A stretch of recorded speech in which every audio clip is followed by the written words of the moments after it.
Hey everyone, welcome to my channel, welcome to my mini vlog. তো বেশ কিছুদিন আগে আমরা সপরিবারে চলে গেছিলাম মুর্শিদাবাদে একটু ঘোরাঘুরি করার জন্য। তো কল্যাণী থেকে আমার মামা মামি বোনরা চলে এসেছিলো, আর এখান থেকে যেহেতু আমরা বেথুয়া থাকি তাই আমাদের বাড়িতে আগের দিন এসে পরের দিন আমরা চলে গেছিলাম মুর্শিদাবাদে। মুর্শিদাবাদ স্টেশন থেকে বেরিয়ে আমরা সামনে এইরকম পোস্টিং দেখতে পাই, যেখানে মুর্শিদাবাদের কোন কোন ট্যুরিস্ট প্লেস আছে সব লেখা আছে। সেইগুলো দেখে আমরা চলে গেছিলাম একটা পরোটার দোকানে, যেখানে আমরা সকালের ব্রেকফাস্ট করে নিয়েছি, যেহেতু খুব সকাল সকাল আমরা বেরিয়েছি। ব্রেকফাস্ট করে আমরা টোটো রিজার্ভ করে চলে এসেছি প্রথমে কাঠগোলার বাগানবাড়িতে, যেখানে আমরা দেখতে পাই প্রচণ্ড ভিড়। এই যে আমরা সবাই মিলে এখন যাচ্ছি টিকিট কাউন্টারের দিকে। টিকিট কাউন্টারে এসে তো মাথায় হাত, এত ভিড়, বাপরে বাপ! আর এত ভিড় দেখে আমার বোনদের মাথা খারাপ হয়ে গেছে, তাই একটু নাচানাচি করে নিল। তো যাই হোক, চলো এখন টিকিট কেটে ভেতরে ঢোকা যাক। তো এখন আমরা ভেতরে ঢুকে পড়েছি, আর ভেতরে ঢুকে একটু যেতে না যেতেই দেখতে পাই এরকম একটা ভিড়, যেখানে কিনা একটা সুড়ঙ্গ। তো সুড়ঙ্গ দেখে এখানে ভিড় লেগে গেছে, সেটা আমরা না দেখে সোজা চলে যাই ছোট্ট একটা চিড়িয়াখানায়, যেখানে কিছু কাকাতোয়া মুরগি আর কিছু পাখি দেখে সোজা চলে যায় অ্যাকোয়ারিয়ামের কিছু মাছ দেখতে।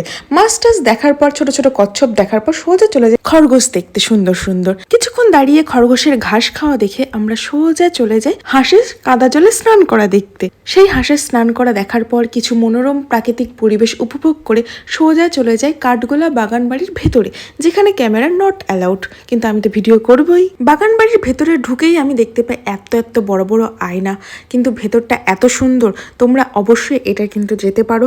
আর যারা আমার মতো নদিয়া মুর্শিদাবাদ এইসব জেলায় থাকো, তারা তো অবশ্যই এইখানে ঘুরতে গেছোই একবার না একবার। তো তোমরা কারা কারা মুর্শিদাবাদ ঘুরতে গেছো, আর মুর্শিদাবাদ ঘুরতে গিয়ে কারা কারা এই কাঠগোলার বাগানবাড়িতে গেছো, অবশ্যই কিন্তু কমেন্ট করে জানিও। তো সেখান থেকে বেরিয়ে আমরা চলে গেলাম একটু ভেতরে। সেখানে দেখলাম একটা ছোট্ট ঝিল আছে, যেখানে সবাই বোটিং করছে, আর তার পাশে রয়েছে গোলাপ বাগান, কত গোলাপ গাছ। সেটা দেখে আমার মা ছবি তুলতে দাঁড়িয়ে পড়েছে। মার ছবি তুলে দিয়ে আমি একটু বাগানটা তোমাদের ঘুরে দেখানোর জন্য একটু ভিডিও করে নিচ্ছিলাম।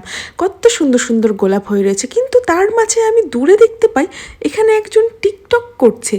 ওয়াও, নাইস, খুব সুন্দর হয়েছে কাকিমা, বা ভেরি গুড। তো কাকিমার থেকে আমি ইন্সপায়ার্ড হয়ে একটু রিলসের জন্য একটু ভিডিও করে নিলাম।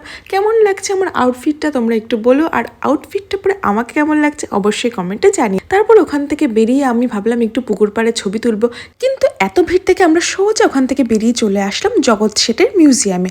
এখানে প্রবেশ মূল্য 30 টাকা। তো আমরা সবাই টিকিট কেটে ভেতরে চলে গেলাম, আর এটা কিন্তু অসাধারণ, ছবি তোলার জন্য একদম পারফেক্ট স্পট। তো ভেতরে আমরা ঢুকে প্রথমে দেখতে পেলাম এরকম সুন্দর সুন্দর শাড়ি, যেগুলো এখনও খুব সুন্দর ইনট্যাক্ট রয়েছে, বেনারসি শাড়ি। তারপরে দেখতে পেলাম মুসলিনের কাপড়, যেটা একটা আংটির মধ্যে দিয়েও চলে যায়, এত সফট। তো সেই শাড়ি ঠাড়ি দেখার পর আমরা সোজা চলে গেলাম দোতলায়। দোতলার সিঁড়িগুলোতে আমি উঠতে আমার কোমর ব্যথা হয়ে গেছে। তো যথারীতি আমি কোমর ব্যথা নিয়ে উঠে আবারও চলে আসলাম কিছু কাপড় জামা দেখতে। তো এখানে আছে রাজার পোশাক ঠাশাকরা সব রয়েছে, কিছু ছেঁড়া বেড়াও আছে, যুদ্ধ করতে গিয়ে মানে ছিঁড়ে গেছিলো, সেইগুলো রয়েছে সমস্ত কিছু। একটা কিন্তু ঐতিহাসিক প্লেস, এইগুলো আমি এইভাবে মজার ছলে বলছি বলে কেউ কিছু মাইন্ড করো না, আমি কিন্তু পুরোটাই মজার ছলে বলছি। তো তারপর ওখান থেকে বেরিয়ে চলে আসলাম আমরা কিছু থালা বাসন দেখতে। তো থালা বাসন দেখা কমপ্লিট, এখন আমরা বেরিয়ে পড়েছি। আর দেখো কতটা সুন্দর জায়গাটা। তো এই সমস্ত সুন্দর জায়গা দেখার পর আমি চলে গেলাম একটা লাল সুড়ঙ্গতে। সুড়ঙ্গ থেকে বেরিয়ে আমি দেখতে পেলাম এরকম একটা কামান, আর এত বড় একটা বাড়ির অন্য দিকটা। এটা ভেতরে ক্যামেরা অ্যালাউ না, আর আমি ভিডিও করতেও পারিনি। তো ওখান থেকে বেরিয়ে আমি এই জায়গাটা যে কোথায় এসেছিলাম নামটা ঠিক মনে নেই। এই দেখো লেখা আছে এখানে এই রথের সব জিনিসপত্র রাখা আছে, আর এত বড় বড় হাঁড়ি কড়াই, তারপরে ওই ডাল মানে ডাল ভাঙে যেগুলোতে, আমি ঠাকুমাকে দেখতাম এগুলোতে ডাল ভাঙতো, ওইগুলো নামটা মনে নেই, এইটার নামটা যে কী ভুলে গেলাম আমি। আর এখানে একটা ভিনটেজ কার দেখতে পেলাম। তো এই সমস্ত কিছু দেখার পর আমরা ওখান থেকে সোজা বেরিয়ে গেলাম অন্য জায়গায়। টোটো করে আমরা সবাই মিলে এখানে যাচ্ছি। এখন আমরা যাচ্ছি কোনো সমাধি দেখতে, কিন্তু কিছু আমরা স্কিপ করবো, কেননা অনেকটা বেলা হয়ে যাচ্ছে। তো কিছু সমাধি স্কিপ করে আমরা চলে এসেছি আজিমুন্নেসা বেগমের সমাধি দেখতে। তো ভেতরে আমরা ঢুকেই দেখতে পাই এরকম এখানে সমাধিটা রয়েছে এখানে নাকি। তো দুজনের সমাধি দুপাশে আছে, সেখানে কিছু কয়েন দিয়ে গেছে, কেন জানি না, নিশ্চয়ই কোনো রিজন হবে, আমার সেটা জানা নেই, তোমাদের জানা থাকলে কমেন্টে জানিও। তো ওখান থেকে বেরিয়ে আমরা সোজা চলে এসেছি দ্য গ্রেট হাজারদুয়ারিতে। তো সেখানে আমরা টিকিটের জন্য লাইন দিয়েছি একদিকে, আর এইদিকে আমার ভাই একটু পাকামো মেরে অনলাইনে টিকিট কাটতে গিয়ে ব্যর্থ হয়েছিল। তো তারপরে আমরা যেতে যেতে হঠাৎ ইনার সাথে দেখা, ইনারা আমাদের সাইড করে নিয়ে কিছু বলছে যে ইনি একটু গাইড করে দেবে, কোনো টাকা লাগবে না বেশি, এরকম এরকম বলছে, খুব মিনিমাম চার্জ এরকম এরকম বলে আমাদের নিয়ে গেল একটা জায়গায়। আর আমার ভাইকে একটু পেয়েছে ওনাকে খোঁচানোর জন্য, মানে আমার ভাইকে খুব খোঁচাচ্ছিল, কেননা ভাই মন দিয়ে ওনার কথা শুনছিল না, আর আমাকে বারবার বলছিল ক্যামেরা অন রাখো, ক্যামেরা অন করো, আমাকে কিন্তু রেকর্ড করতে হবে। তো তারপরে ওনাকে রেকর্ড টেকর্ড করে আবার আমাদের একটু সাইডে নিয়ে গিয়ে কিছু ঘটনা আমাদের বিবরণ দিতে শুরু করেছিল, কিন্তু কিছুক্ষণ বিবরণ দেওয়ার পরে আমরা রিয়েলাইজ করলাম উনি পুরো ভাঁট বকছে, তার জন্য ওনাকে আমরা ছেড়ে দিলাম।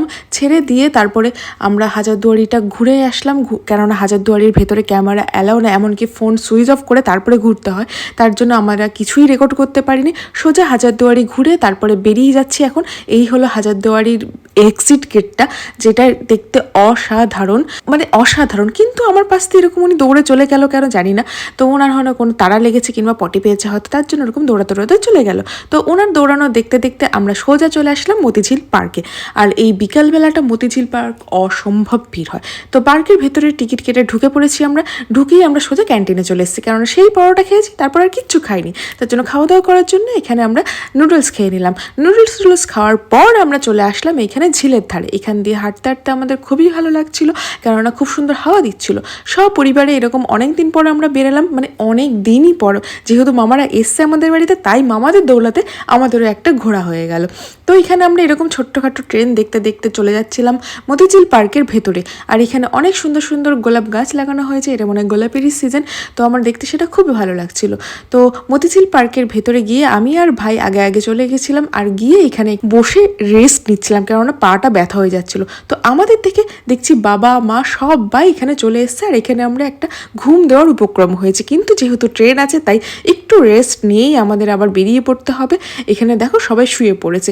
তো এখন আমরা মতিঝিল পার্ক থেকে বেরিয়ে যাচ্ছি, আর বেরিয়ে যেতে দেখি এরকম একটা পুচকে এরকম একটা বক্স নিয়ে গান করতে করতে, মানে গান বাজাতে বাজাতে আর নাচতে নাচতে এরকমভাবে যাচ্ছে।